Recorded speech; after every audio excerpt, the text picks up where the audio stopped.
ଭଲ ହେଇଛି gas rate ବଢ଼ି ଯାଇଛି। ମୁଁ ଯେତେବେଳେ ବାହାହେଇକି ଆସିଲି ଶାଶୁମା କହିଲେ ଚୁଲିରେ ଫୁଙ୍କି ଫୁଙ୍କି ରୋଷେଇ କର।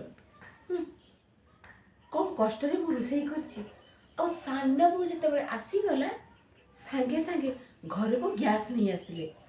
ଆଉ ସାନ ବୋଉ ରୋଷେଇ କ'ଣ ଚୁଲିରେ କରିବେ ନା କ'ଣ? ସାନ ବୋଉ ପୁରା ଗ୍ୟାସ୍ରେ ରୋଷେଇ କଲେ। ଆଉ ନାର୍ସ ସାହିବ ଝିଅ ତ ଚୁଲିରେ ରୋଷେଇ କଲେ କାଳେ ମେକଅପ୍ ଖରାପ ହେଇଯିବ, ସେଥିପାଇଁ ସେ ଜମା ଚୁଲିକି ନ ଯାଆନ୍ତି, ସବୁବେଳେ ହିଁ ଗ୍ୟାସ୍ରେ ହିଁ ଥାଆନ୍ତି। ହେଲେ ମୋତେ ତ ବହୁତ କଷ୍ଟ ହେଲା। ହେଲେ ଏବେ ନା ଗ୍ୟାସ୍ ରେଟ୍ ବଢ଼ିଗଲା, ଭଲ ହେଲା। ଶାଶୁମା କହିଲେ ସାନ ବୋହୂକୁ ଏବେ ଗ୍ୟାସ୍ ଛାଡ଼ିକି ଚୁଲିରେ ରୋଷେଇ କରନ୍ତୁ। ସାନ ବୋଉ ଯିବ କିଆଡ଼େ ଯାଇ ଯାଇ ସେଇ ଚୁଲି ମୁଣ୍ଡକୁ। ମୁଁ ଯେତେବେଳେ ଫୁଙ୍କି ଫୁଙ୍କି ମୋ ଗଳା ପୁରା ନଳା ହେଇଗଲା।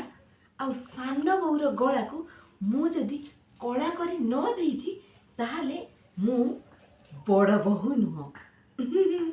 କ'ଣ ଠିକ୍ ନା?